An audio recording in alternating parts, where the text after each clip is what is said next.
बिस्मिल्लाहिर्रहमानिर्रहीम। अस्सलाम वालेकुम।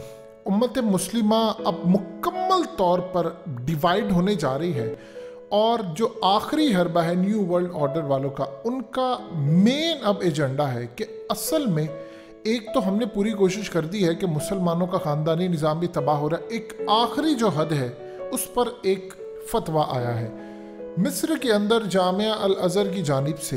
एक फतवा जो असल में एक प्रपोज़ल था एक लॉयर का, उसको अप्रूव कर दिया गया है और उस पर फतवा जारी कर दिया गया है। यानी आज के बाद पहला मुल्क है मिस्र, उसके बाद अब ये जाएगा अरब वर्ल्ड, उसके बाद ये एशिया में आएगा, पाकिस्तान में डिस्कस होगा, हर जगह होगा।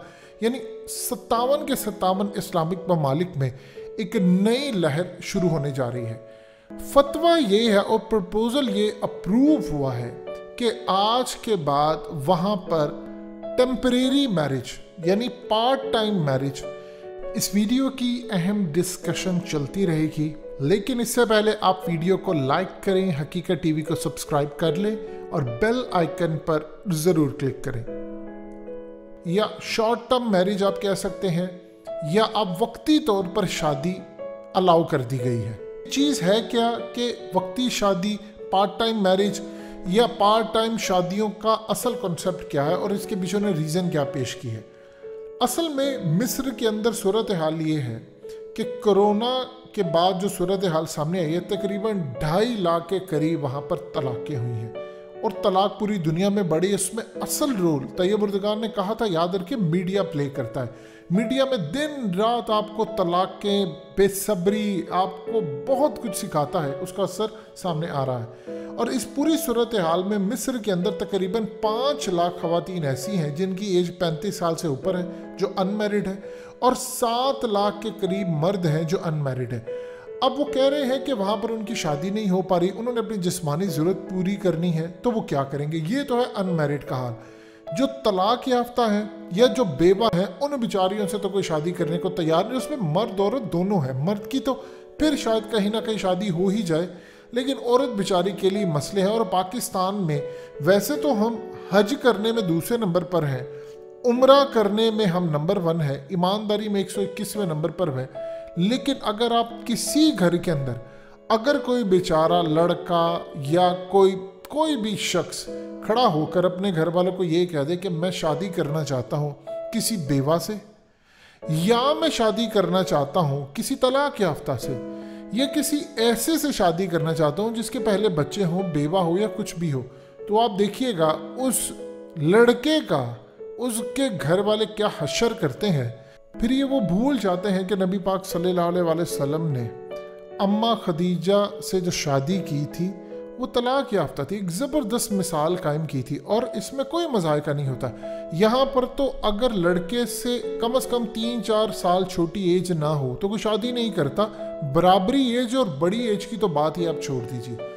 तो ये तो हो गई सूरत हाल। अब वहाँ पर फतवा ये दिया गया है कि अगर वहाँ पर चूँकि तलाक की रेशो बढ़ गई है, वहाँ पर हालात बहुत ज़्यादा ख़राब हैं, वहाँ पर इकोनॉमी की धज्जियाँ उड़ गई हैं, और सीसी जो कि इस्लाम का बदतरीन दुश्मन वहाँ पर आकर बैठा है। वहाँ पर अब ये फतवा आया है, अप्रूवल आई है कि अगर कोई मर्द पार्ट टाइम शादी करना चाहता है तो वो कर सकता है। मिसाल के तौर पर पार्ट टाइम शादी के लिए उसको हर वक्त औरत के पास रहने की ज़रूरत नहीं है। वो आए, उसका खर्चा ज़रूर उठाए, उसके एक्सपेंस उठाए। यानी उसके लिए सिर्फ शर्त ये रखी गई है कि आप निकाह करें, आपके गवाह मौजूद हो, हकमैर दें और आप शादी कर लें, जो कि एक आम और अच्छा कॉन्सेप्ट है।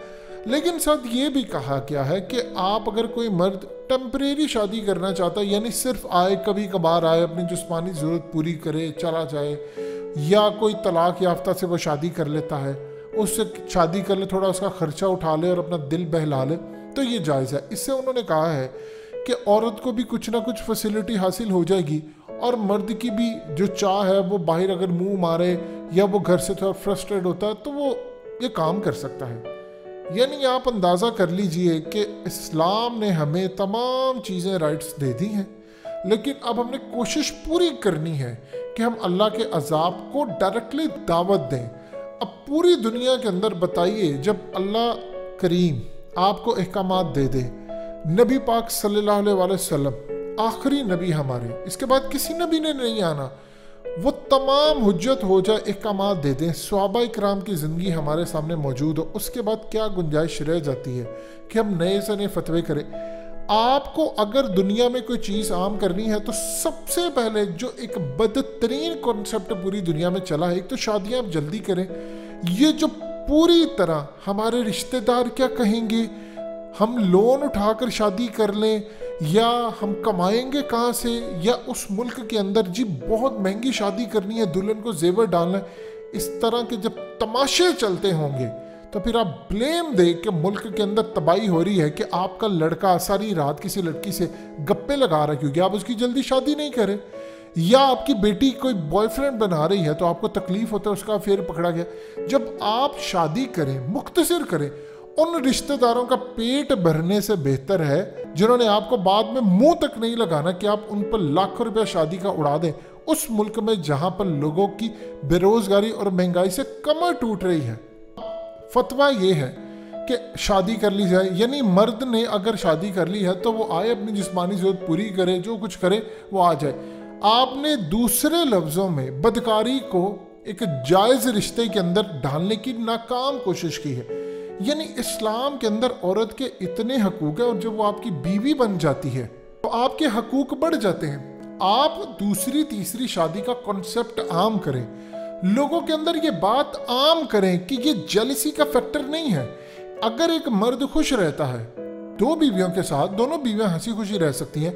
आज आपके सामने बहुत सारी इसकी मिसालें हम देखते हैं, आप देख लें, अगर वो हंसी खुशी रहती हैं तो माशरे को कोई इतराज़ नहीं होना चाहिए, लेकिन अगर वो इंसाफ नहीं कर सकता तो उसको एक पर इत्तफा करना चाहिए।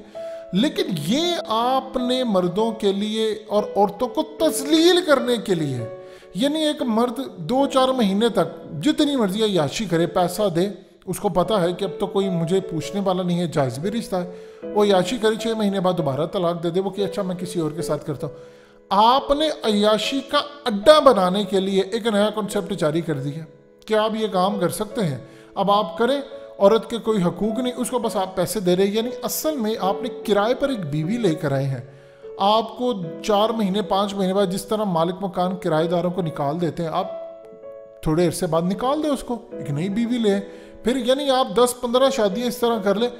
इसको ये कह रहे हैं कि जी औरत को फैसिलिटी होगी, उसकी तलाक याफ्ता अगर कोई औरत है ये वो। यानी आप माशरे के अंदर ये चीज़ क्यों नहीं ला सकते कि एक मर्द को या माँ ऐसी तरबियत करे अपने बेटे की कि अगर वो ये सोचती है मेरी बेटी को तलाक हुई है तो उससे कोई आकर शादी कर ले, तो आप अपने बेटे की तरबियत ऐसी क्यों नहीं कर सकते कि वो घर में ऐसी बहू ले आए जो तलाक याफ्ता हो या अनमैरिड हो।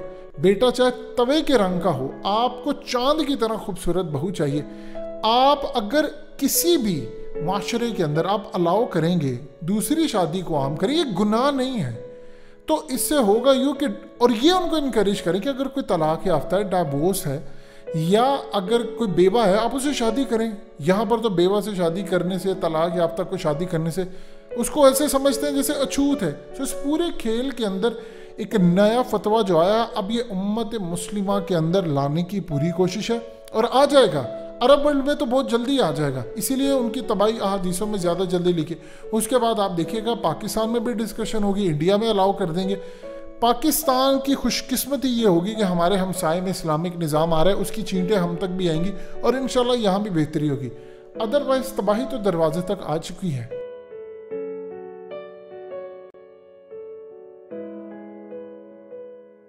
हकीकत टीवी को सब्सक्राइब करना मत भूलें, वीडियो को लाइक करें, शेयर करें और कमेंट सेक्शन में अपनी राय का इजहार ज़रूर करें।